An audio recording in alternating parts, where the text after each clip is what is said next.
बेटा जरा इसमें इंक डाल लो।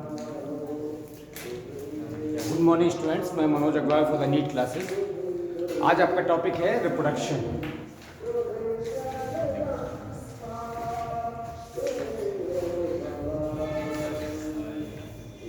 इससे पहले मैं आपको रिप्रोडक्शन पार्ट पढ़ा चुके हैं। तो रिप्रोडक्शन में आपने सबसे पहले वेजिटेटिव रिप्रोडक्शन पढ़ लिया था, एसेक्सुअल पढ़ लिया था, सेक्सुअल पढ़ लिया था। सेक्सुअल में फिर डिफरेंशिएट किया था कि प्लांट्स और एनिमल्स में पढ़ते हैं, ठीक है। तो sexual reproduction is the type of reproduction in which the special sex organs are formed as well as the gametes are formed. तो स्पेशल सेक्स ऑर्गन्स बनते हैं और क्या बनता है उसमें, गैमीट्स बनते हैं। तो जहां पर भी गैमीट्स का फॉर्मेशन होगा, युग्मकों का निर्माण होगा, उससे क्या कहेंगे यहाँ पर, सेक्सुअल रिप्रोडक्शन कहेंगे। तो सेक्सुअल रिप्रोडक्शन प्लांट्स और एनिमल्स दोनों में हमको डिस्क्राइब करना है। तो प्लांट्स में एंजियोस्पर्म में हम पढ़ चुके हैं। आज हम यहाँ पर क्या लेंगे, एनिमल रिप्रोडक्शन लेंगे, ठीक है। मैंने यहाँ पर टॉपिक रिप्रोडक्शन डाला है, चेक होता है टॉपिक, ठीक है। तो जो आपका रिप्रोडक्शन पॉइंट है उसमें रिप्रोडक्शन में ह्यूमन रिप्रोडक्शन लेते हैं। अब सबसे पहले यहाँ पर ह्यूमन रिप्रोडक्शन, ह्यूमन बीइंग्स क्या होते हैं, यूनिसेक्सुअल होते हैं। अब यूनिसेक्सुअल है यहाँ पर, इसे सेक्सुअल डायमॉर्फिज्म भी कहते हैं। क्या कहते हैं, सेक्सुअल डायमॉर्फिज्म, ठीक है। अब यूनिसेक्सुअल है, सेक्सुअल डायमॉर्फिज्म पाई जाती है। मेल और फीमेल दोनों अलग अलग होते हैं। स्पेशल टाइप के यहाँ पर सेक्स ऑर्गन्स होते हैं, और जब मेल और फीमेल जो ऑर्गन्स हैं वो अलग अलग इंडिविजुअल्स में होते हैं तो हाईली डेवलप्ड होते हैं और स्पेशल होते हैं। तो सेक्सुअल रिप्रोडक्शन उन एनिमल्स में भी होता है जहाँ पर मेल और फीमेल रिप्रोडक्टिव ऑर्गन्स एक ही एनिमल में पाए जाते हैं, तो बाइसेक्सुअल हैं। लेकिन ह्यूमन बींग्स क्या है, यूनिसेक्सुअल है। जितने भी डेवलप्ड एनिमल्स हैं वो सब यूनिसेक्सुअल है। और जब सेक्सुअल रिप्रोडक्शन करते हैं तो स्पेशल टाइप के जो गैमेट्स बनते हैं उसकी एफिशिएंसी बढ़ जाती है। एफिशिएंसी का मतलब है क्या, कार्य क्षमता बढ़ जाती है। तो आज हम पहले ह्यूमन रिप्रोडक्शन में मेल रिप्रोडक्टिव ऑर्गन्स लेंगे, फिर उसके बाद फीमेल रिप्रोडक्टिव ऑर्गन्स लेंगे, फिर उसके बाद पढ़ेंगे कैसे गैमीट फॉर्मेशन होता है, उसके बाद कैसे फर्टिलाइजेशन या फ्यूजन होता है, उसके बाद एम्ब्रियोनिक डेवलपमेंट होता है, ठीक है। तो सबसे पहले हम आते हैं यहाँ पर male reproductive system.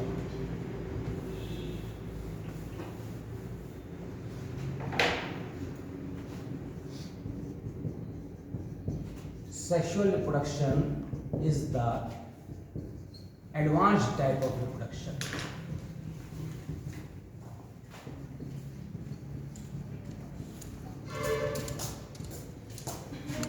Are you better? In which special sex organs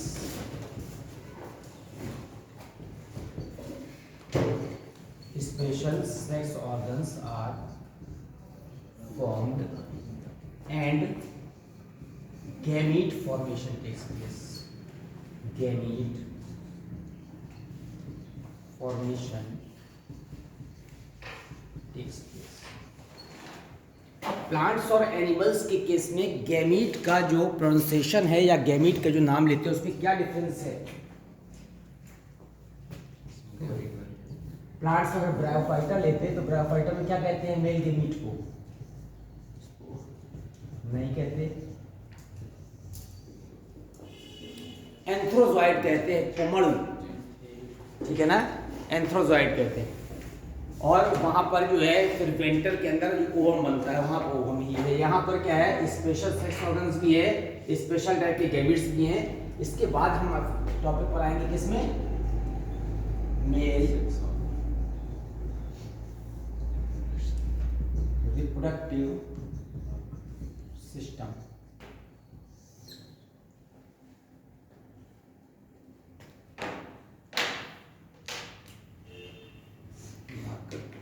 कुछ दिन चलने के बाद आप हो जाते हैं कि आप इसमें कितनी नींद डालते रहिए। ठंडी लग गई थी, हैं ठंडी लग गई है। ये बात नहीं ठीक है।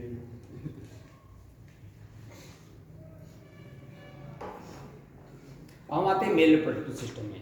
Male reproductive system human beings में अगर देखें तो कौन कौन से स्पेशल सेक्स ऑर्गन्स बनते हैं, कौन कौन से स्पेशल सेक्स ऑर्गन्स मिलकर क्या बना रहे हैं, मेल बेबी बना रहे हैं। मेल रिप्रोडक्टिव सिस्टम में कौन कौन से स्पेशल सेक्स ऑर्गन्स है। सबसे मेन इंपॉर्टेंट सेक्स ऑर्गन कौन सा मेल का, testis as well as testis को ही तो वृषण कहते हैं, और वृषण के अलावा टेस्टिस सैक है सहायक में, टेस्टिस सैक, ठीक है। टेस्टिस की स्पेलिंग कहीं कहीं TIS लिखी हो, कहीं TES लिखी हो, दोनों रहते हैं। और क्या है, स्क्रोटम भी इसको कहते हैं। और एपिडाइडिमिस है, एपिडाइडिमिस के बाद और क्या है, वेस्ट डिफरेंस है, और क्या है, शुक्रवानी आगे बढ़ के किसमें खुलती है, शुक्रवानी आगे बढ़ के किसमें खुलती है, शुक्राशय में खुलने से पहले एक नलिका होती है, शुक्राशय की नलिका में खुलती है, शुक्राशय में नहीं खुलती, और मिलकर बनाती है इजैकुलेटरी डक्ट। तो जो सेमिनल वेसिकल की जो ट्यूब है, ठीक है, उसमें खुल जाती है, दोनों मिलकर क्या बनाते हैं, इजैकुलेटरी डक्ट बनाते हैं, इजैकुलेटरी डक्ट। इजैकुलेटरी डक्ट फिर वापस किसमें खुलती है, आगे बढ़कर यूरेथ्रल पैसेज में खुलती है। यूरेथ्रल पैसेज में ही क्या लगी होती है, प्रोस्टेट ग्लैंड लगी होती है, और कौन सी लगी होती है, काउपर ग्लैंड लगी होती है। तो ये यहाँ पर क्योंकि हम यूरेथ्रल पैसेज इसलिए लिखते हैं क्योंकि वो किस में आ जाता है, उत्सर्जन में आ जाता है। तो ये हमारे में यूरिनोजेनाइटल पैसेज है। यूरिनोजेनाइटल का मतलब यूरिन और जेनाइटल दोनों के लिए एक ही मार्ग है। तो यूरिन पास होने के लिए और यहाँ सीमेन पास होने के लिए एक ही पैसेज है। So it is called the urinogenital passage as well as the pore is called the urinogenital pore. फिर इसके अलावा यहाँ पर सेमिनल वेसिकल हो गया, सहायक ग्लैंड्स में शुक्राशय, और क्या हो गया, प्रोस्टेट ग्लैंड हो गया। प्रोस्टेट ग्लैंड के बाद और क्या हो गए, काउपर ग्लैंड्स का दूसरा नाम क्या है, बल्बोयूरेथ्रल ग्लैंड्स कहते हैं, ठीक है। एंड एक्सटर्नल जो जेनाइटल ऑर्गन है मेल का, that is called the penis. इतने स्ट्रक्चर यहाँ पर testis, testis sac, epididymis, vas deferens duct, seminal vesicle, prostate gland, Cowper gland, penis, इतने हमको पढ़ने हैं, ठीक है। तो सबसे पहले हम आते हैं किसमें, टेस्टिस।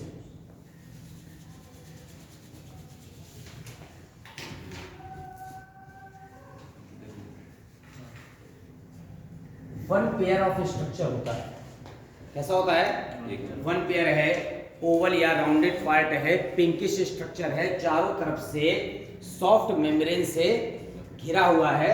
हम अगर ऐसे रफली फिगर बनाएं,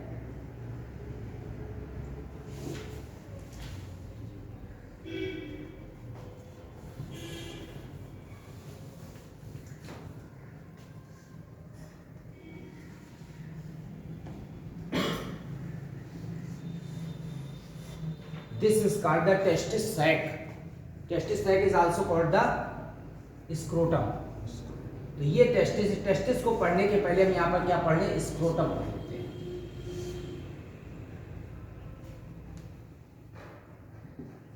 वृषण कोश इज द इवेजिनेशन, क्या है, उभार है किसका, एब्डोमिनल जो मेम्ब्रेन आई है, एब्डोमिनल मेम्ब्रेन का इवेजिनेशन क्या है, स्क्रोटम है या फिर वृषण कोश है, इसको टेस्टिस सैक भी कहते हैं। तो ये जो टेस्टिस सैक है ये अनस्ट्रैप्ड मसल्स का बना हुआ है, अनैच्छिक पेशियों का। And that unstriped muscles are called the, क्या कहते हैं, डाउकस मेम्ब्रेन। किसका बना है ये, अनस्ट्रैप्ड मसल्स का, made up of unstriped muscles, अनैच्छिक पेशियों का बना होता है। नीचे जब जो स्किन है दैट इज कॉल्ड द डाउकस मेम्ब्रेन कहलाती है, ये अनस्ट्रैप्ड मसल्स की है। ये मसल्स के जो जाड़े में या गर्मी में अलग अलग पार्ट पे टेम्परेचर के हिसाब से श्रिंकिंग होती रहती है, जिसके कारण से ये सिकुड़ जाती है या फिर क्या हो जाती है, इन्फ्लेट हो जाती है, फैल जाती है। ये जो डाउकस मेम्ब्रेन है, ये स्क्रोटम का जो सबसे निचला पार्ट मेम्ब्रेन का, ये जिस जगह पर आकर के हमारी एब्डोमिनल मेम्ब्रेन से मिलती है, दैट इज कॉल्ड द, इस पार्ट को क्या कहते हैं, that is called the cremaster muscle. ये जो मसल है ये वाला पार्ट एब्डोमेन, एब्डोमेन माने उदर, थोरैक्स माने वक्ष। तो सपोज करिए कि यहाँ तक का पार्ट सपोज करिए थोरैक्स, तो यहाँ तक की जो मेम्ब्रेन होगी that is called the thoracic membrane. ठीक है, ये चल रहा है कि नहीं? हाँ। थोरैक्स पार्ट के बाद जहां तक एब्डोमेन होगा उदर पार्ट, तो वो क्या कहलाएगी यहाँ पर एब्डोमेन मेम्ब्रेन कहलाएगी या एब्डोमिनल मेम्ब्रेन कहलाएगी, तो हम केवल एब्डोमेन लिख देते हैं। अब एब्डोमेन के बाहर, ठीक है, उदर गुहा के बाहर जो मेम्ब्रेनस पाउच है उभरा हुआ, इसे क्या कहते हैं, वृषणकोश कहते हैं। तो यहाँ पर एक कंस्ट्रिक्शन होता है that differentiate between the scrotum as well as the abdominal membrane, is called the cremaster muscle.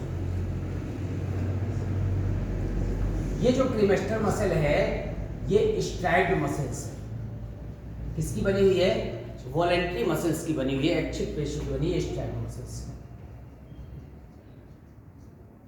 अब यहां का पार्ट, इसको थोड़ा सा और ऐसा सकरा बना सकते हैं, ये वाला पार्ट जो है स्क्रोटम, ये 20 से डिवाइडेड है, पार्टीशन है, ठीक है ना। तो 20 से पार्टीशन है, इसका मतलब हमारा जो वृषणकोश है वो यहां पर आकर के ऐसे ये इस पार्ट से पार्टीशन हो गया। ये पार्टीशन के बाद यहां पर बहुत पतली कैविटी बच जाती है, this narrow tube is called the, इसको ट्यूब को क्या कहते हैं, this called the inguinal canal. तो inguinal canal is the narrow tube between the abdominal cavity as well as the कहां, scrotum, this is called the inguinal canal. Inguinal canal. आपने सुना होगा हॉर्निया, हॉर्निया जानते हैं, कभी कभी जो आते हैं हमारी इंटेस्टाइन है, ये एक मेम्ब्रेन से, पाउच से कवर्ड होती है। जब वो मेम्ब्रेन फट जाती है तो यहाँ से ये जो इंटेस्टाइन है आत वो इस पार्ट से नीचे उतरने लगती है, तो इस पार्ट से नीचे उतरने लगती है, तो इंग्विनल कैनाल से होकर नीचे उतरती है, दैट इज कॉल्ड द हॉर्निया। तो उसमें क्या होता है कि बहुत ज़्यादा पेन होता है, तो उस समय यहाँ पर ये जो मेम्ब्रेन इंग्विनल कैनाल है इसका पैसेज बहुत चौड़ा हो जाता है, तो इसको जो हमारी एलिमेंट्री कैनाल है इसको चारों तरफ से एक जाली से कवर कर देते हैं, यहाँ पर एक जाली लगा दी जाती है, ठीक है, आर्टिफिशियल मेम्ब्रेन आती है उसको फिट कर देते हैं। तो इंग्विनल कैनाल से होकर आहार नाल कहाँ नहीं आ पाती, नीचे नहीं आ पाती, तो हॉर्निया क्या हो जाता है, नहीं हो पाता, तो ऑपरेट करके यहाँ जाली लगाते हैं, तो this part is called the inguinal canal. अब what is the function of the scrotum, वृषणकोश का कार्य क्या है, बॉडी से बाहर है, एब्डोमिनल कैविटी से बाहर है, तो जितना भी यहाँ पर मेटाबॉलिक एक्टिविटी होगी, खास तौर से कैटाबॉलिक एक्टिविटी, तो कैटाबॉलिक एक्टिविटी के थ्रू क्या रिलीज होती है, एनर्जी। तो एनर्जी रिलीज होती है तो अंदर का टेम्परेचर बढ़ जाता है, इसीलिए शिशु के जन्म के ठीक पहले ये एब्डोमिनल कैविटी से मेम्ब्रेन नीचे की तरफ उतर आती है, that is called the scrotum या वृषणकोश, जिसका मेन कार्य होता है कि इसके अंदर जो वाइटल ऑर्गन है टेस्टिस, उसका टेम्परेचर क्या रखे, एटमॉस्फेयर के इक्विवेलेंट रखे, तो यहाँ पर आसानी से एयर का क्रॉस होता रहता है, और जब हवा जाती रहती है इसी कारण से यहाँ का टेम्परेचर कंपैरेटिवली बॉडी के टेम्परेचर से क्या रहता है, कम रहता है, ताकि यहाँ पर स्पर्मेटोजेनेसिस माने शुक्राणुजन क्रिया आसानी से हो सके। तो स्पर्मेटोजेनेसिस तो वैसे भी होगी, लेकिन जो स्पर्म होंगे उसकी वायबिलिटी क्या हो जाएगी, कम हो जाएगी, तो उसके जो है सर्वाइव करने की जो नेचर है या प्रकृति है, टाइम पीरियड है, वो कम हो जाएगा। इसलिए शुक्राणुओं के जीवित रहने की दर को और आसानी से परिपक्व होने के लिए यहाँ पर एब्डोमिनल कैविटी से बाहर स्क्रोटम वृषणकोश उतर आते हैं, ताकि टेम्परेचर कितना रहे, कम रहे, और लगभग 3 डिग्री कम होता है इससे बॉडी टेम्परेचर से, ताकि शुक्राणु आसानी से क्या हो सके, क्रियाशील हो सके या सक्रिय हो सके। कभी कभी कुछ दशाओं में ये स्क्रोटम जो वृषणकोश है नीचे नहीं आ पाता, जब नीचे नहीं आ पाता तो उस दशा में वृषण भी एब्डोमिनल कैविटी में रह जाते हैं, तो ऑपरेट करके वृषण को नीचे लाना पड़ता है स्क्रोटम में, ताकि यहाँ पर शुक्राणु जन क्रिया हो सके और शुक्राणु क्या हो सके, सक्रिय हो सके। अदरवाइज अगर इस यहाँ टेस्टिस अंदर ही रह जाएगा तो टेम्परेचर ज़्यादा होने के कारण वृषण के अंदर शुक्राणु का निर्माण तो होगा, लेकिन उसकी वाइबिलिटी क्या हो जाएगी, कम हो जाएगी, सर्वाइविंग पावर कम हो जाएगी। अब हम आते हैं यहाँ पर स्क्रोटम वृषणकोश के फंक्शन के बाद किसमें, मेन पार्ट में, टेस्टिस में। तो जो टेस्टिस होता है वृषण, वो सबसे इंपॉर्टेंट पार्ट है। कैसा होता है? पिंकिश कलर का होता है, ओवल पार्ट होता है, ठीक है, सराउंडेड बाय मेम्ब्रेन कार्डा स्क्रोटम। स्क्रोटम के भीतर क्या रहता है? सुरक्षित रहता है। अब जैसे हमारा ये जो पूरा कमरा है, ये छोटे छोटे टाइल्स से मिलकर बना है, या अलग अलग जो है किससे बना है? यहाँ पर पार्ट से, ठीक। तो इसी तरह से यहाँ पर वृषण भी छोटे छोटे किससे बना होता है? लोब्यूल्स से। लोब्यूल माने क्या होते हैं? पिंडक। तो अगर आप वृषण का स्ट्रक्चर देखें तो ये यहाँ पर उदर गुहा से नीचे लटके होते हैं, और ये जो वृषण चारों तरफ से मसल से अटैच रहते हैं। इसके अलावा एक स्पर्मेटिक कॉर्ड नामक रचना होती है। क्या कहते हैं? Spermatic cord. स्पर्मेटिक कॉर्ड बनती किससे है? यहाँ पर इसमें लिम्फ वेसल्स भी हैं, ब्लड वेसल्स भी हैं, इसके अलावा बहुत सारे अरेखिक तंतु होते हैं, अनस्टाइड मसल्स होती हैं, और यहाँ से जो नलिका निकलती है, वेस्ट डिफरेंस, वो सब मिलके क्या बनाते हैं? यहाँ पर स्पर्मेटिक कॉर्ड बनाते हैं, जिसके कारण से वृषण अपनी पोजीशन पर क्या रहता है? स्थिर रहता है। अब वृषण की जो संरचना है वो छोटे छोटे पिंडक से मिलकर बनी है। पिंडक को हम क्या कहते हैं? लोब्यूल कहते हैं। तो पूरा टेस्टिस तो हम बना नहीं सकते। पूरे टेस्टिस में अगर एक लोब्यूल का स्ट्रक्चर देखें तो this is the lobule of testis. तो वृषण के अंदर जो छोटे छोटे पिंडक होते हैं, लोब्यूल्स होते हैं, उस पिंडक के अंदर स्पेशल टाइप की कुंडलित रचनाएं होती हैं। उन कुंडलित रचनाओं को क्या कहते हैं? सेमनीफेरस ट्यूबुल कहते हैं। देखिए, जब हम किडनी पढ़ते हैं तो उसे कहते हैं यूरिनीफेरस ट्यूबुल, और जब यहाँ पर क्या पढ़ते हैं? रिप्रोडक्टिव ऑर्गन पढ़े, वृषण पढ़े, तो उसे कहते हैं सेमनीफेरस ट्यूबुल। लिखा हुआ है। तो सेमनीफेरस ट्यूबुल में क्या क्या होता है?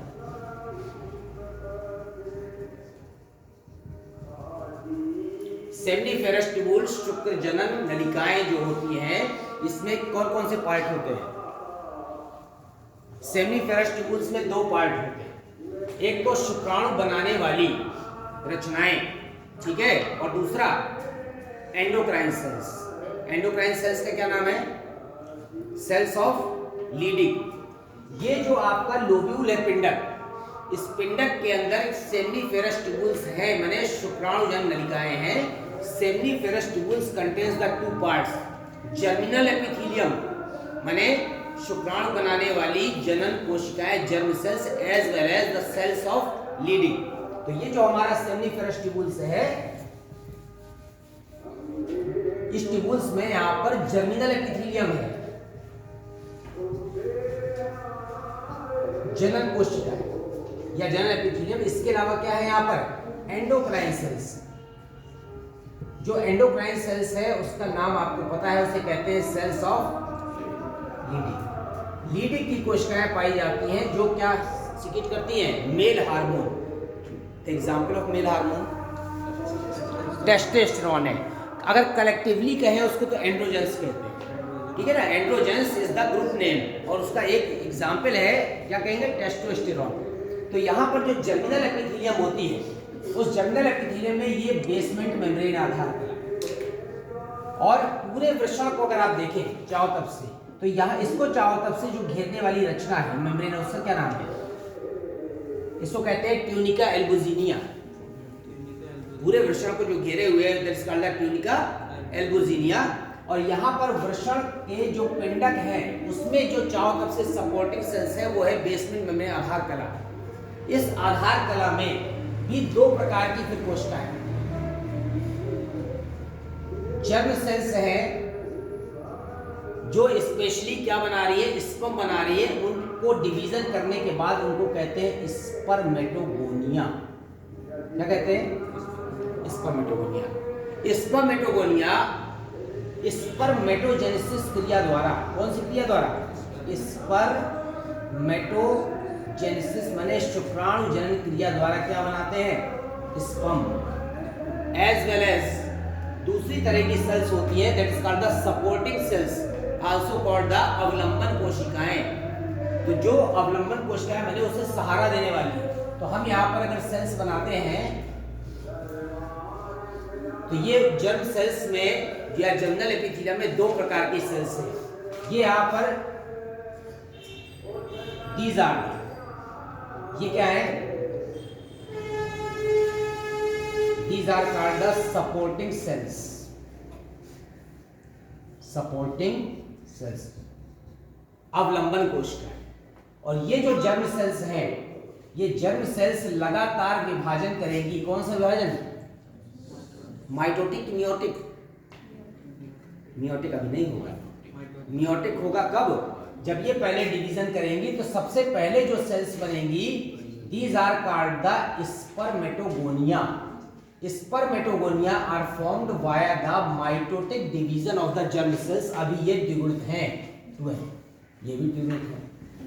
When the spermatogonia divides, ठीक है, ये फिर डिवाइड करेगी और डिवाइड करके आकार में बढ़ जाएगी। जैसे ही अपना शेप बढ़ाएगी, then it is called the spermatocyte. तो कौन सी स्पर्मेटोसाइट? प्राइमरी। फिर ये मियोटिक डिवीजन करेगी, then it makes the two, क्या बनाएगी? Secondary spermatocyte. और फिर मियोटिक के बाद फिर से कौन सा डिवीजन होता है? माइटोटिक। मियोटिक डिवीजन दो चरणों में होता है, मियोटिक फर्स्ट और मियोटिक सेकंड। तो जो मियोटिक फर्स्ट होता है वो वास्तव में अर्धसूत्रीय विभाजन है, और जो मियोटिक सेकंड होता है that is also called the mitotic. तो अभी इसको बनाएंगे अलग से। तो ये आपका जर्म सेल्स से डिवीजन करके पहले स्पर्मेटोगोनिया बना, फिर स्पर्मेटोगोनिया में जब फिर डिवीजन होगा तो क्या बनेगा? Primary spermatocyte. देख रहे हैं, ये वाला पार्ट क्या हो गया? प्राइमरी स्पर्मेटोसाइट, आकार में जो बढ़ जाएगा इससे। उसके बाद फिर डिवीजन होगा तो फिर जो सेल्स बनेंगी that is called the secondary spermatocyte. Secondary spermatocyte फिर डिवाइड करती है और फिर क्या बनते हैं? स्पर्मेटिड्स। स्पर्मेटिड्स माने पूर्व शुक्राणु, शुक्राणु के बनने के ठीक पहले की अवस्था। और लास्ट में क्या बनते हैं? That is called the sperm. ठीक है। और इन स्पर्म्स को न्यूट्रिशन देने वाली जो कोशिकाएं that is called the cells of Sertoli. तो सेल्स ऑफ सर्टोली कहाँ होती है? लोब्यूल के अंदर होती है, लोब्यूल के बाहर होती है? लोब्यूल के अंदर। बताइए। सेल्स ऑफ लीडिंग और सेल्स ऑफ सर्टोली दो तरह की कोशिकाएं हैं। तो ये लोब्यूल है और ये लोब्यूल के बाहर का स्ट्रक्चर। यहां पर सेल्स ऑफ लीडिंग है,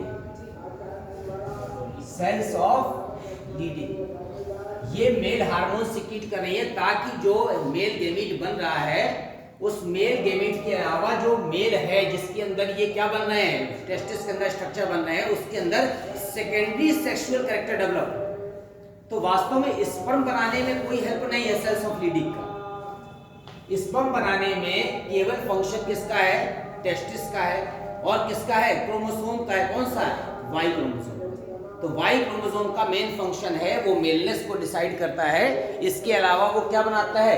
स्पर्म बना रहा है। स्पर्म भी दो तरह के बनाता है क्योंकि मनुष्य में जो क्रोमोसोम है वो है 2n, ठीक है ना, या 20 या 22 पेयर ऐसा लिख दें। यहाँ पर मेल की बात कर रहे हैं, 22 पेयर कौन से हैं? Autosome plus XY। तो स्पर्म में कितनी तरह के बनते हैं? दो तरह के, 50% X के, 50% Y के। तो जो स्पर्म बन रहे हैं वो किससे? Chromosomal function. तो फिर इसका फंक्शन क्या है? सेल्स ऑफ लीडिंग का। स्पर्म जो बन रहे हैं वो क्रोमोसोमल फंक्शन है। तो फिर सेल्स ऑफ लीडिंग का फंक्शन क्या है? हार्मोन क्या कर रहा है वो? That decides the secondary sexual character, मनुष्य के द्वितीयक लैंगिक लक्षण। तो द्वितीयक लैंगिक लक्षण में क्या आएगा? दाढ़ी मूंछ का विकास, ठीक है ना, भारी आवाज है, वो मसल्स का क्या होना? मजबूत होना। These are the difference between the male and the female। और फीमेल में जो सेकेंडरी सेक्सुअल कैरेक्टर्स होंगे उसमें मेमोरी ग्लैंड्स का डेवलपमेंट होता है, जो थिन वॉइस हो जाती है, मसल्स उतनी ज़्यादा मजबूत नहीं हो पाती है। तो ये सेकेंडरी सेक्सुअल कैरेक्टर है जो कि हार्मोन द्वारा क्या होते हैं? डिसाइड होते हैं। जिन लोगों में, जिन बच्चों में हार्मोन जल्दी डेवलप होने लगते हैं उनमें सेक्सुअल मैच्योरिटी जल्दी आने लगती है, और जिसमें हार्मोन देर से डेवलप होते हैं तो उसमें क्या होता है? सेक्सुअल मैच्योरिटी देर से आती है। जिन बच्चे को आप जो है गेम्स खेलने नहीं देंगे, फिजिकल वर्क नहीं करने देंगे, साइकिलिंग नहीं करने देंगे और फील्ड वर्क नहीं करने देंगे, ठीक है ना, आप घर के अंदर घुसाए रहेंगे, टीवी देखते रहिए दिन भर, उनमें सेक्सुअल जो कैरेक्टर्स है सेकेंडरी जल्दी डेवलप होंगे, तो उसमें हार्मोन का सिक्रेशन ज्यादा होगा। जो बच्चे अपनी एनर्जी जो है फील्ड वर्क में लगाएंगे, खेलने कूदने में, ठीक है ना, तो आउटडोर गेम्स में, तो उसमें हार्मोन का सिक्रेशन हो रहा है, लेकिन उसके साथ साथ फिजिकल डेवलपमेंट ज्यादा होगा, तो वो बच्चे ज्यादा समय तक क्या रहेंगे, हेल्दी रहेंगे। तो जो सेल्स ऑफ लीडिंग है वो सेकेंडरी सेक्सुअल कैरेक्टर के लिए क्या होती है, रिस्पॉन्सिबल होता है। अब इसी के अंदर यहाँ पर सेल्स ऑफ सर्टोली होते हैं। तो cells of Sertoli are the nurse cells. Nurse cells की तरह काम करते हैं और क्या देते हैं, न्यूट्रिशन देते हैं फॉर द डेवलपिंग स्पर्म्स। तो स्पर्म के डेवलप होने के लिए सेल्स ऑफ सर्टोली इंपॉर्टेंट है। जिस तरह से प्लांट में हमने जब माइक्रोस्पोरोजेनेसिस पढ़ा था, लघु बीजाणु जनन, तो लघु बीजाणु जनन में माइक्रोस्पोर को न्यूट्रिशन देने का कार्य किसका था, कौन सी लेयर का था, टेपिटम का था। टेपिटम में हमने लिखा था कि इनर मोस्ट लेयर होती है और कैसी होती है, न्यूट्रिशस लेयर है और पॉलीप्लॉइड होती है। उसी तरह का फंक्शन यहाँ पर किसका, सेल्स ऑफ सर्टोली का है। इसके अलावा सेल्स ऑफ लीडिंग के अलावा ब्लड वेसल्स होती है यहाँ पर, ठीक है, कनेक्टिव टिश्यू होता है। तो आपको टेस्टिस ऑफ या जो उसका लोब्यूल है टेस्टिस का, उसमें आपको ध्यान रखना है कि दो तरह की सेल्स होती हैं, स्पर्मेटोगोनिया बनाती है और दूसरी क्या बनाती है यहाँ पर, सपोर्टिंग सेल्स।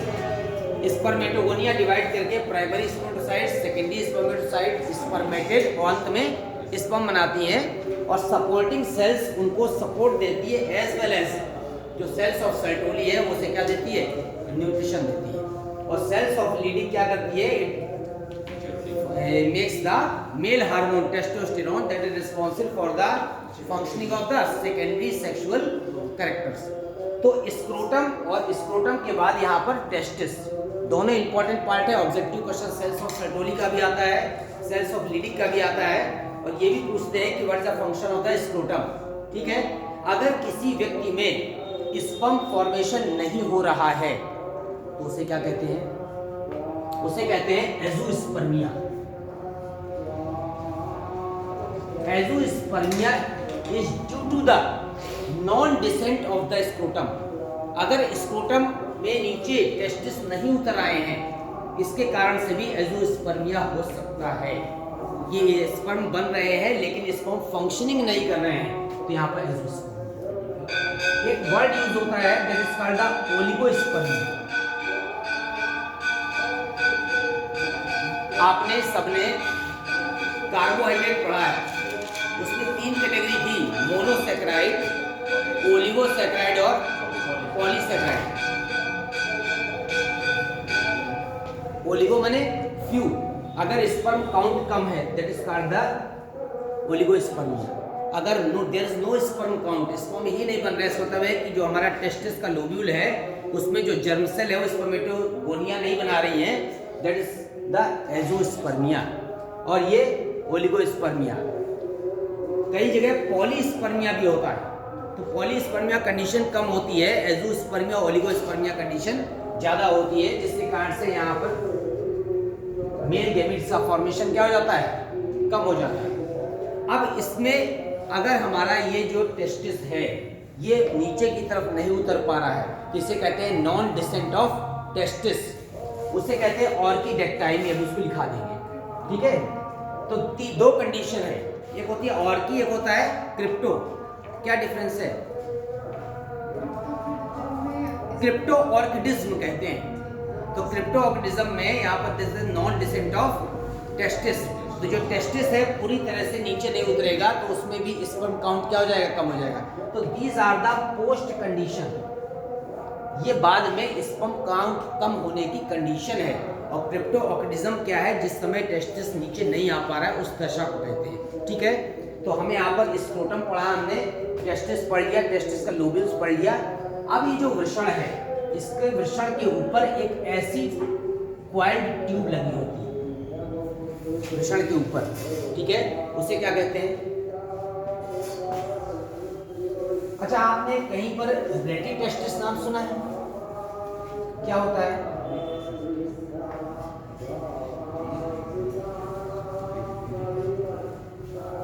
रेटिटेस्टिस बताइए। जो हमारे वेस्ट डिफरेंस होती है शुक्रवाहिनी, शुक्रवाहिनी के साथ साथ बहुत सारे अनस्ट्रैप्ड मसल्स फाइबर होते हैं। वो जब अनस्ट्रैप्ड मसल्स फाइबर्स ब्लड वेसल्स के साथ एक ग्रुप बनाते हैं collectively, that is called the rete testis, ठीक है। तो रेटिटेस्टिस हो गया, सेल्स ऑफ लीडिंग हो गया, सेल्स ऑफ सर्टोली हो गया, एजोस्पर्मी हो गया, ओलिगोस्पर्मी, ये सब ऑब्जेक्टिव क्वेश्चन एक ही नंबर पे पूछे जा सकते हैं। अब हम इसके बाद आते हैं एपिडाइडिमिस। एपिडाइडिमिस किस आकार की दिखाई देती है आपको?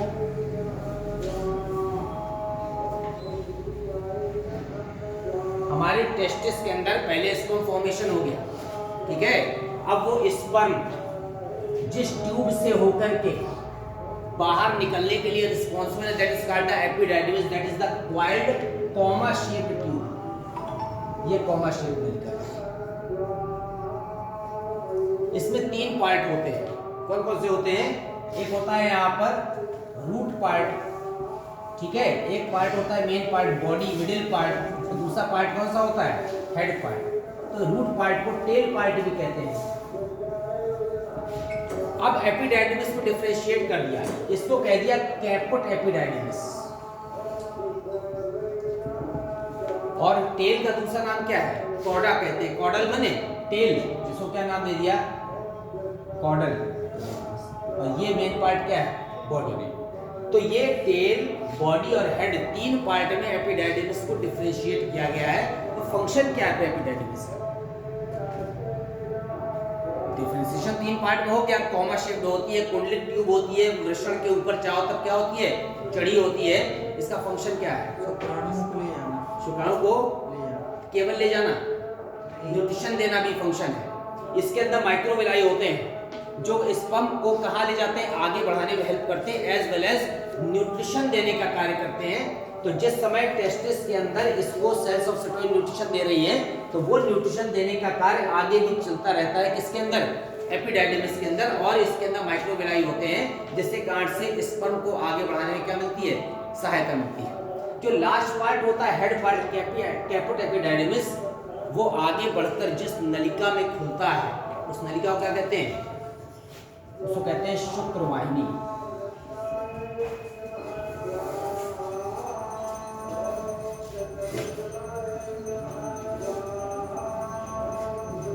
तो शुक्रवाहिनी या स्पर्म ट्यूब भी कहते हैं। Sperm tube is responsible for the convey of the sperms from the किससे? एपिडाइडिमिस अप टू द कहां तक ले जाएगी? शुक्रवाहिनी शुक्राणुओं को एपिडाइडिमिस से लेकर के और कहां तक ले जाएगी? क्या हो गया? बताओ बताओ, क्या बात है यार? स्ट्रक्चर से बना है, रफली फिगर बना है। मैं सोचा कि तो कोई ऐसा ही किताब में बना। यह पार्ट यहाँ पर ऐसा क्वाइल्ड ट्यूब पे बना, ऐसा ये ट्यूब आ रही है, शुक्रवाहिनी है। और ये क्या बना है? ये सेमिनल वेसिकल। सेमिनल वेसिकल बने शुक्राशय। सेमिनल वेसिकल की जो ट्यूब है ये, और ये जो हमारी वेस्ट डिफरेंस की ट्यूब है, दोनों ट्यूब जाकर मिल जाती है। और जहां मिल जाएंगी that is called the ejaculatory duct. क्या बनाएगी मिलकर के? इजैकुलेटरी। हिंदी में क्या कहते हैं? इसको कहते हैं स्खलन नलिका,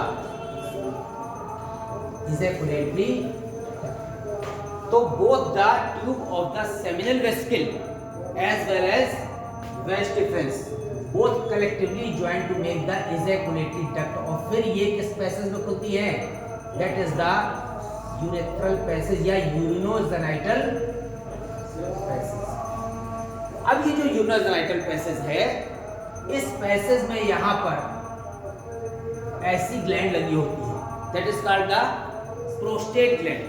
तो प्रोस्टेट ग्लैंड यहां पर, इसका फंक्शन क्या है? प्रोस्टेट ग्लैंड,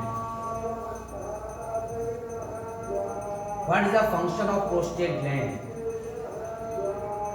अच्छा, सेमिनल वेसिकल का फंक्शन क्या है?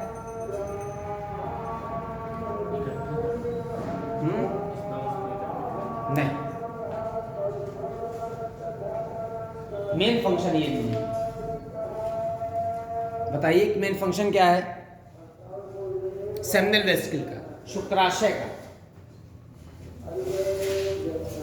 शुक्राशय में ऐसे पदार्थ सिक्रीट होते हैं शुक्राशय से जो शुक्राणुओं को सक्रिय बनाते हैं। और शुक्राणुओं को सक्रिय बनाने के अलावा यहाँ पर क्या करते हैं? जो सीमेन होता है, सीमेन माने जनन द्रव्य, तो semen is not only the sperm, semen is the sperm plus nutritious fluid. ठीक है, तो ये सीमेन को क्या करता है यहाँ पर कोगुलेट करने के लिए रिस्पॉन्सिबल, कोगुलेट माने गाढ़ा करने के लिए, तो सीमेन को कोगुलेट करने के लिए रिस्पॉन्सिबल है, एज वेल एज स्पर्म को एक्टिवेट करने के लिए रिस्पॉन्सिबल है। तो इसके लिए सेमिनल वेसिकल्स में कौन कौन से पदार्थ सिक्रीट होते हैं?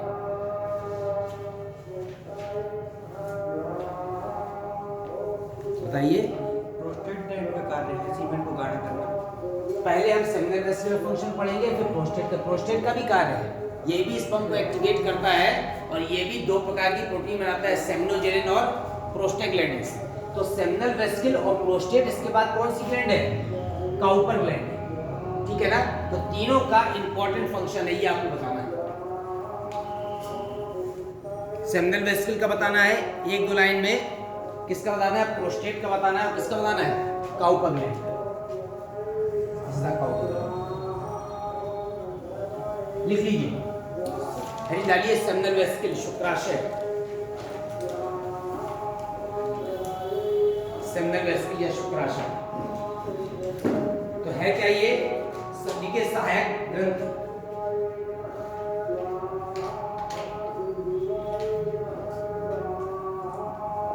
which secrete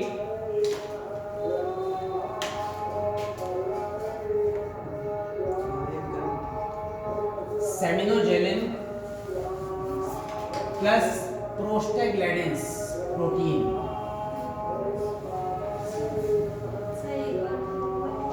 शुक्राशय एक सहायक ग्रंथि है जो सेमिनोजेनिन और प्रोस्टाग्लैंडिन्स नामक प्रोटीन स्रावित करती है। which secretes seminogallin and prostaglandins protein.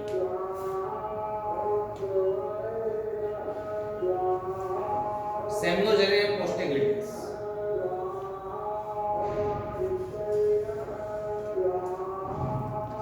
ये दोनों प्रोटीन हैं, एंड फ्रक्टोज।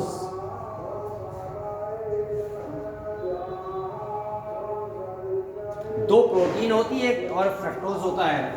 फ्रक्टोज तो क्या दे रहा है?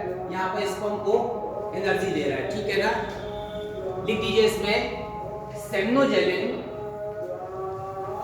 सीमेन को, सेमिनोजेनिन सीमेन को गाढ़ा करने का कार्य करता है। नाम से समझ में आ रहा है, सेमिनोजेनिन सीमेन से ही बना है। सेमिनोजेनिन सीमेन माने जनन द्रव्य को गाढ़ा करने का कार्य करता है। It is responsible for the concentration of semen.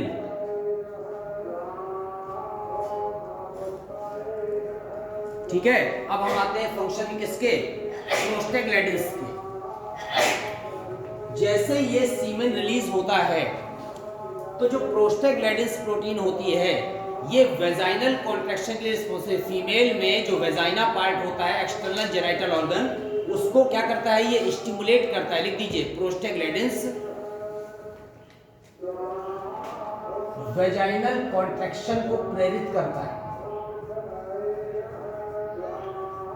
Vagina के कॉन्ट्रैक्शन में संकुचन प्रेरित करता है, वेजाइनल कॉन्ट्रैक्शन को प्रेरित करता है।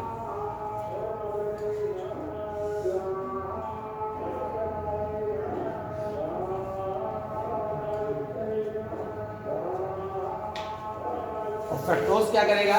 फ्रक्टोज शुक्राणुओं को ऊर्जा देता है। फ्रक्टोज शुक्राणुओं को ऊर्जा देता है।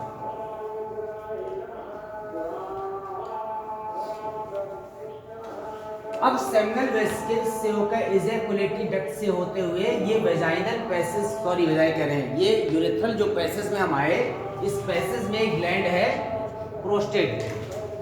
ये प्रोस्टेट ग्लैंड भी पदार्थ सिक्रीट करती है जो क्या करती है? सीमेन को गाढ़ा करती है। इसके अलावा इसके बहुत ज़्यादा कंसंट्रेट होने को रोकती है कि जरूरत से ज़्यादा कंसंट्रेट ना हो जाए। और ये प्रोस्टेट ग्लैंड के अंदर से ये जो है, ये वाला जो पैसेज आया है यूरेथ्रल पैसेज, यहीं से होकर यूरिन पास होती है।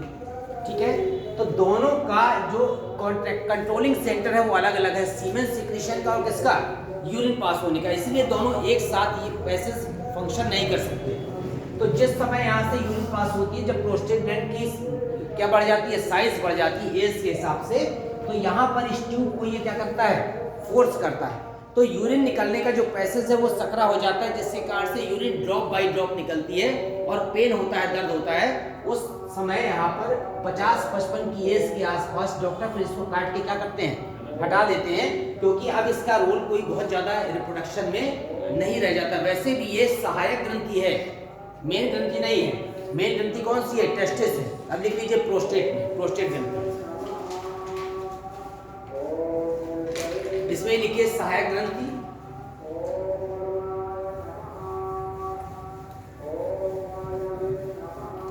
जो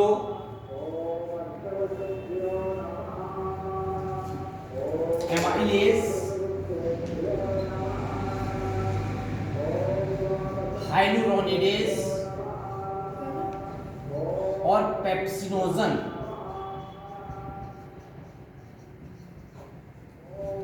एमाइलेज और हाइलुरोनिडेज क्या है, एंजाइम है। क्या लगा है, एज लगा है। और पेप्सिनोजन क्या है लेकिन किस फॉर्म में, इनएक्टिव फॉर्म में। एक्टिव फॉर्म पेप्सिन होता है। यह एमाइलेज और हाइलुरोनिडेज और पेप्सिनोजन एंजाइम मुक्त करता है या रिलीज करता है।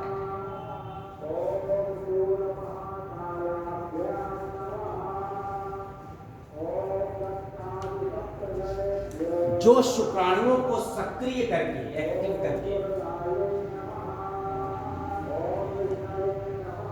जो शुक्राणुओं को सक्रिय करके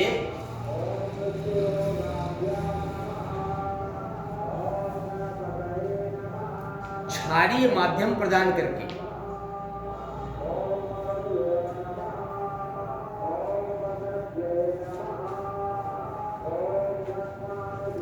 सीमेन के अधिक कोगुलेशन या अधिक सांद्रण को रोकता है। सीमेन के अधिक सांद्रण को रोकता है, सांद्रण को, अधिक कंसंट्रेशन को। इसमें एक शब्द सही करिए, अम्लीय माध्यम प्रदान करेंगे, क्षारीय नहीं। पेप्सिनोजन अम्लीय माध्यम काम करता है, शुक्राणु को सक्रिय करके अम्लीय माध्यम प्रदान करके सीमेन के अधिक सांद्रण को, अधिक कोगुलेशन को रोकता है। ठीक है, अब हम इसमें आते हैं, एक नाम लिख लीजिए। इसका आकार बढ़ जाने से, इसका आकार बढ़ जाने से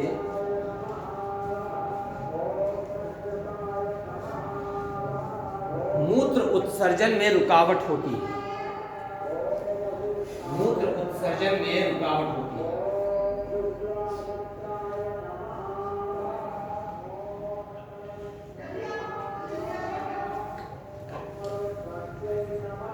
और इसे काटकर हटा दिया जाता है,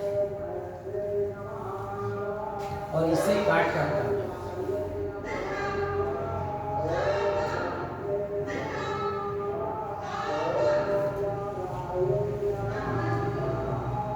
अब जो काउपर ग्लैंड है सहायक ग्रंथि, इसका काम है क्या करना, बेसिक मीडियम प्रदान करना, ताकि मूत्र मार्ग की जो अम्लीयता है वो क्या हो जाए, समाप्त हो जाए। तो काउपर ग्लैंड का एक और नाम है, क्या कहते हैं इसको, also called the bulbo urethral gland. लिख दीजिए इसका भी फंक्शन एक लाइन में, काउपर ग्रंथि या बल्बो यूरेथ्रल ग्लैंड।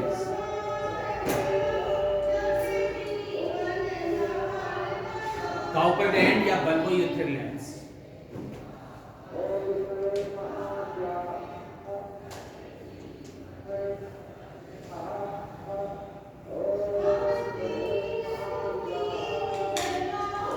लिखिए, यह क्षारीय तरल स्रावित करके,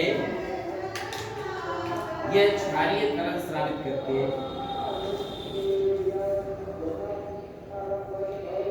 मूत्र मार्ग की अम्लीयता समाप्त करता है।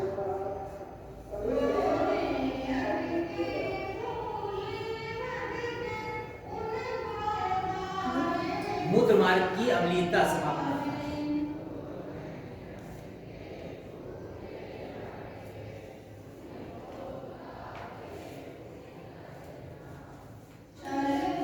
अच्छा, हमारा जो एपिडायडिमिस है वो किसका मॉडिफिकेशन है, किससे बनी है, जो वो कह सकते हैं अनडेवलप्ड जो एनिमल्स थे, उन अनडेवलप्ड एनिमल्स में एक डक्ट बनती है, वोल्फियन डक्ट, ठीक है ना। तो पहले जो है यहाँ पर जो रिप्रोडक्टिव पार्ट था और कौन सा एक्सक्रीटिव पार्ट था, दोनों अलग अलग नहीं थे, दोनों एक ही थे। उस समय उसका नाम दिया था Wolffian duct.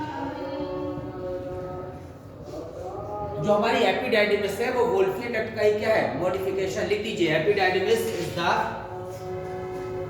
Modification of Wolffian duct. Epididymis is the modification of Wolffian duct, या epididymis arises from the Wolffian duct.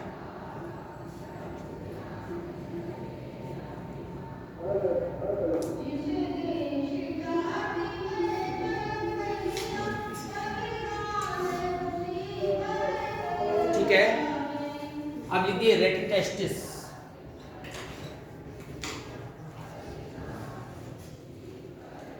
Rete testis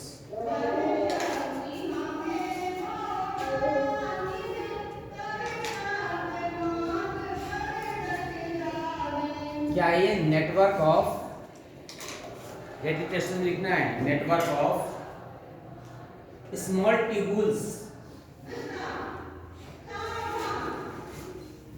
छोटी पतली नलिकाओं का समूह। Network of small tubules in posterior part of testis. वृषण के पश्च भाग में उपस्थित सूक्ष्म पतली नलिकाओं का समूह क्या कहलाता है, रेटिटेस्टिस कहलाता है।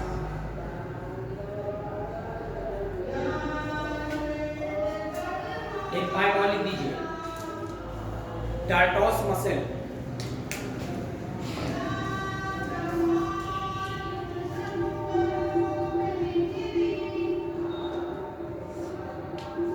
टार्टोस मसल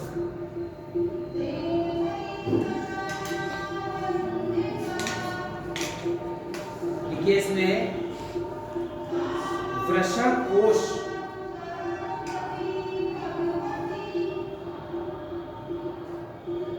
में अनैच्छिक पेशियों की बनी हुई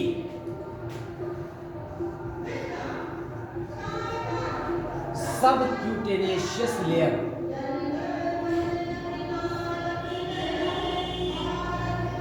सब माने नीचे,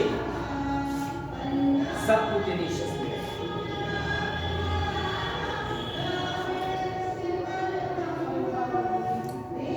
वृषण कोश में त्वचा के नीचे उपस्थित सबक्यूटेनियस लेयर जो किसकी बनी होती है, अनस्टैंड मसल्स, अनैच्छिक पेशियों बनी होती है।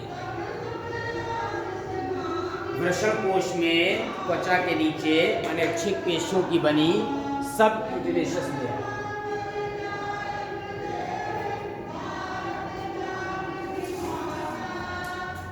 एक और लिख दीजिए, क्रेमेस्टर मसल्स।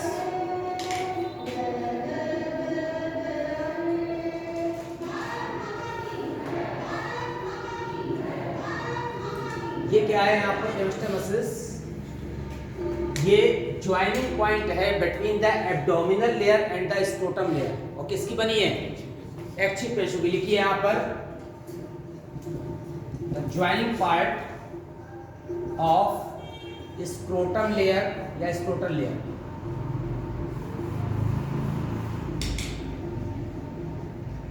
And abdominal layer.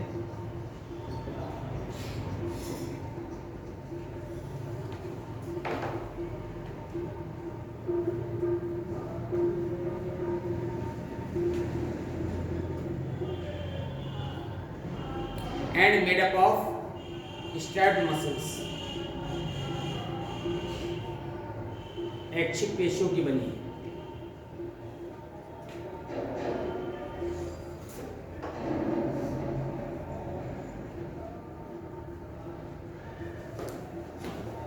फिर लिखिए क्रिप्टोऑर्किडिज्म।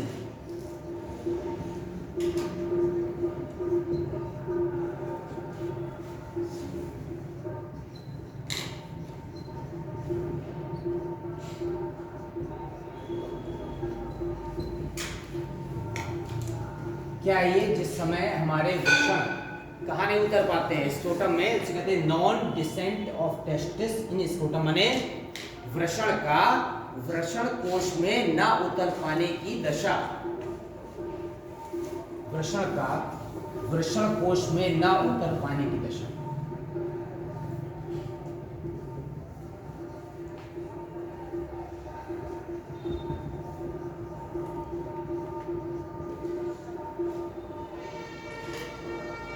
ये कंडीशन एनिमल्स में होती है ना, जिसे पशुपालन आप पढ़ते हैं तो उसे कहते हैं बधियाकरण। बधियाकरण का मतलब है कुछ पशुओं को हम जनन के अयोग्य कर देते हैं ताकि उनकी वर्किंग कैपेसिटी क्या रहे, बनी रहे, उसे कहते हैं orchidectomy. Removal of testis, removal of testis माने वृषण को हटा देना। अब तो ये ऑपरेशन द्वारा संभव हो गया है, पहले के समय में जो बधियाकरण किया जाता था पशुओं का, उसमें उनको टेस्टिस को क्या करते थे, पीट पीट करके उसके जो लोब्यूल्स थे उसको नष्ट करते थे। It is a highly painful process. Removal of testis माने वृषण का क्या करना, हटा दिया जाना। अब हम आते हैं किसमें, इस वाले मेन यूरिनरी पैसेज में। इसमें सबसे मेन पार्ट है मेन रिप्रोडक्टिव ऑर्गन्स का एक्सटर्नल जेनिटल यानी कि penis, external genital organ.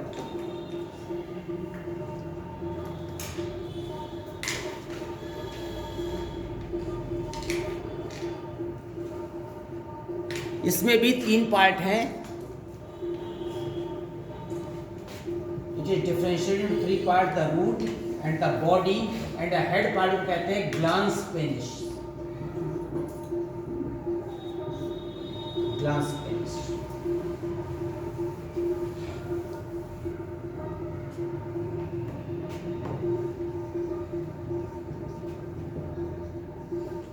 Body middle part को कहते हैं। इसमें 3 स्पंजी कोटर होते हैं जिसके अंदर ब्लड भर जाने से इसका जो साइज है वो क्या हो जाता है, बड़ा हो जाता है। It is made up of 3 spongy कोटर को क्या कहते हैं, स्पंजी स्ट्रक्चर लिख दीजिए, 3 spongy structures. Body is made up of 3 spongy structures, cords भी कहते हैं।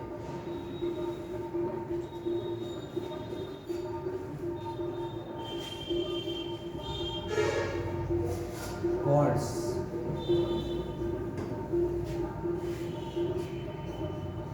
कार्पोरा कैवर्नोसा और कार्पोरा स्पंजियोसा।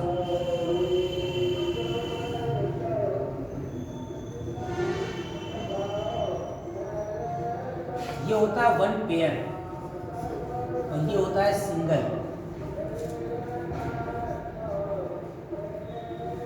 कार्पोरा कैवर्नोसा कहते हैं और कार्पोरा स्पंजियोसा कहते हैं। तो ये 1 पेयर है और ये डॉर्सोलेटरल होता है और ये वेंट्रल होता है।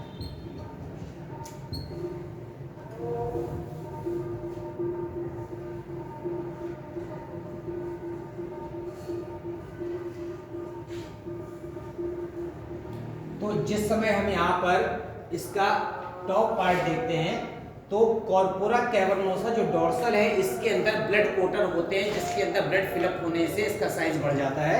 और जो मेन पार्ट है, मेन पार्ट जो हमारा यूरिन और स्पर्म के रिलीज होने के लिए पोर रिस्पॉन्सिबल है, that pore is present into the corpora spongiosa. किसमें होता है, कॉर्पोरा स्पंजियोसा में होता है।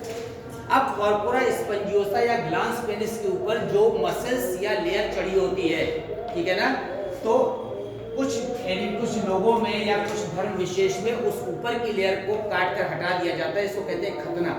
तो ये जो ग्लांस पेनिस होता है इसमें जो मेम्ब्रेन होती है उस मेम्ब्रेन के अंदर यहाँ पर क्या हो जाता है, जो हमारी ग्लैंड्स होती हैं वो ग्लैंड्स लगातार क्या सिक्रीट करती रहती हैं, फैट या लिक्विड।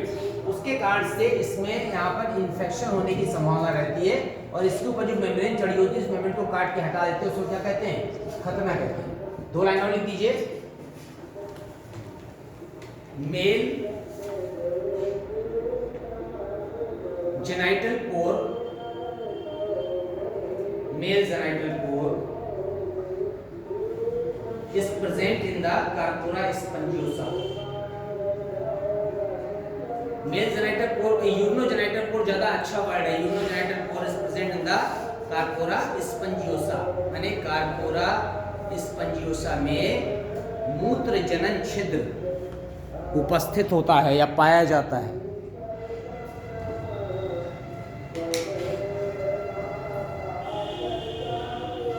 और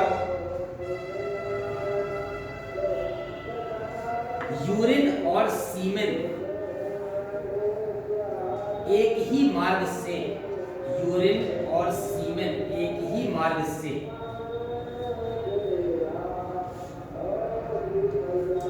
अलग अलग समय पर मुक्त होते हैं,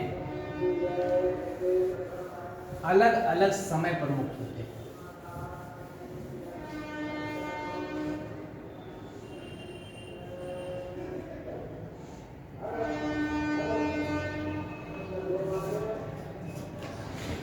जिसमें सीमेन का बाहर मुक्त होना,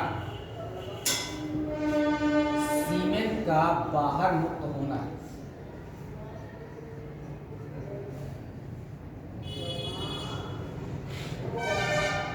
अनुकंपी तंत्रिका तंत्र के अंतर्गत होता है.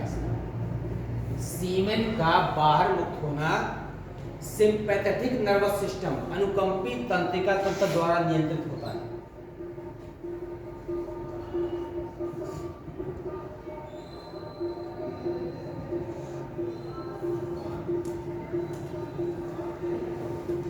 जबकि यूरिन का मुक्त होना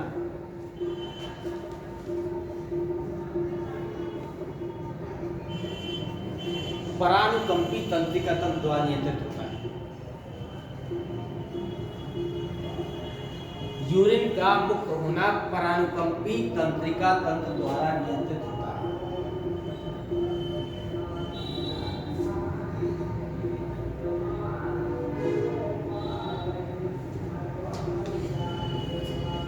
ये दोनों इंपॉर्टेंट पॉइंट है और आपको पता है कि जो है ये दोनों किसके पार्ट है, सिंपैथेटिक और पैरासिम्पैथेटिक, स्वायत्त के. और दोनों में लिखा होता है कि ये दोनों एक दूसरे के अपोजिट वर्क करते हैं. तो जिस समय ये तंत्र एक्टिव होगा तो ये नहीं होगा, और जिस समय ये सिस्टम एक्टिव होगा तो ये तंत्र एक्टिव नहीं होगा. ठीक है. इसके अलावा जो ग्लांस पेनिस के ऊपर जो मेम्ब्रेन चढ़ी होती है उसको क्या कहते हैं, प्रीप्यूस कहते हैं या फोरेसिस कहते हैं. लिख लीजिए. The membrane present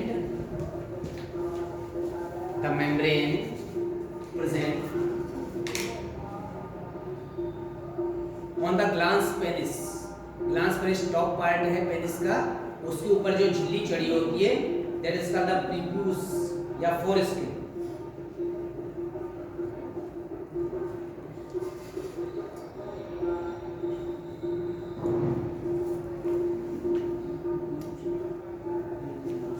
जिसमें ऑयल ग्लैंड्स लिख दीजिए, जिसमें ऑयल ग्लैंड्स,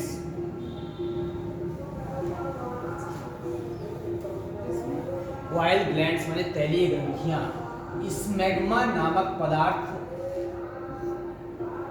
मुक्त करती. जिसमें तेल ग्रंथियां, ये मॉडिफाइड ग्लैंड्स हैं, स्मैग्मा नामक पदार्थ मुक्त करती है.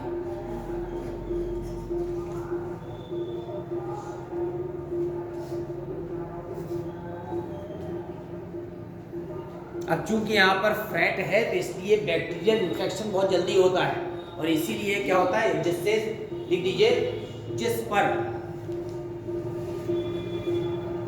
संक्रमण होने से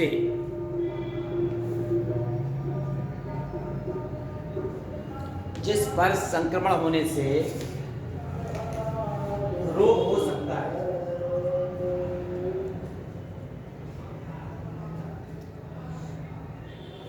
इसीलिए मुस्लिमों में ये जो मेम्ब्रेन होती है और स्किन किसके ऊपर, ग्लैंड्स पेनिस के ऊपर, उसको बचपन से ही काट के हटा देते हैं ताकि जो स्मेग्मा है वो आसानी से क्या होता रहे, हटता रहे और जो इन्फेक्शन होने की संभावना कम हो जाए.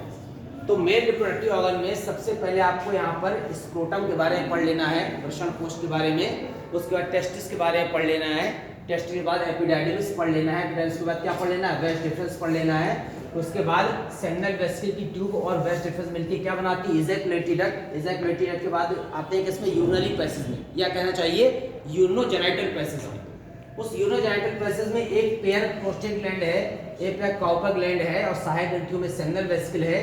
उसके बाद हम आगे बढ़ते हैं तो यहाँ पर ये पूरा जो पैसेज है ये यूरिनरी पैसेज भी है, इसलिए उत्सर्जन तंत्र में भी इसका अध्ययन करते हैं, और जेनिटल पैसेज भी है।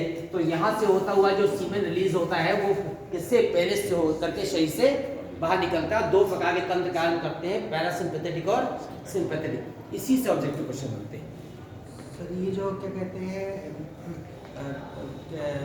वो टॉयलेट होती है तो वो मूत्राशय में भरी होती है, यूरिनरी ब्लैडर, और सीमेन कहाँ भरा होता है, सीमेन का फॉर्मेशन होता रहता है और पार्शियली स्टोर होती रहती है एपिडाइडिमिस के साथ साथ, पार्शियली स्टोर होता है, बहुत ज़्यादा मात्रा में स्टोर नहीं होता है। ये यहाँ पर फंक्शन बनते रहते हैं, स्पम बनते रहते हैं, लेकिन स्पम के अलावा जो पदार्थ रिलीज हो रहे हैं वो मिलकर सीमेन बनाते हैं। तो उस पदार्थ में प्रोस्टेट ग्लैंड हो गई, सेमिनल वेसिकल हो गई, ये काउपर ग्लैंड हो गई, ये समय समय पर अपना सीक्रेशन मुक्त करते रहते हैं। पहले से सीक्रेशन कहीं बाहर नहीं आता, इसके अंदर ही रहता है। जिस समय यहाँ पर नर्वस स्टिमुलेशन होता है तो ये सारी ग्लैंड्स अपने अपने पदार्थ को रिलीज कर देती हैं, और चूंकि स्पर्म यहाँ से आ रहा है तो बाकी सारे पदार्थ मिल करके क्या बनाते हैं, सीमेन बनाते हैं, और शरीर से कहाँ जाता है, बाहर आ जाता है। तो पहले से कहीं सीमेन कलेक्ट नहीं होता है, ठीक है, डक्ट में ही होता है, ये स्पर्म बनते रहते हैं। और नर्वस स्टिमुलेशन के कारण ये जो ग्लैंड्स हैं, ये ग्लैंड्स अपने आप जैसे सीमेन यहाँ पर स्पर्म बाहर आने लगते हैं तो अपने पदार्थ को रिलीज कर देते हैं, और वो सीमेन को क्या देते हैं, न्यूट्रिशन देते हैं। इसके अलावा एक लुब्रिकेटिंग मीडियम देते हैं ताकि उसमें बिना घर्षण के सीमेन कहाँ जाए, स्पर्म बाहर आ जाए। तो और यहाँ पर जो वेजाइनल पैसेज है फीमेल में, और ये जो यूरिनरी पैसेज है मेल में, इसमें भी जो क्या रहती है, हमारी जो यूरिन होती है हल्की एसिडिक होती है, तो उसको प्रोटेक्शन देने के लिए काउपर ग्लैंड बाद में क्या करती है, एक क्षारीय पदार्थ सीक्रेट करती है, ऑयली सीक्रेशन देती है ताकि वो क्या हो जाए, उसका पैसेज न्यूट्रलाइज हो जाए, उदासीन। नहीं तो यहाँ पर जो यूरिनरी पैसेज है उसके कारण से वो क्या हो जाएंगे, नष्ट हो जाएंगे। ठीक,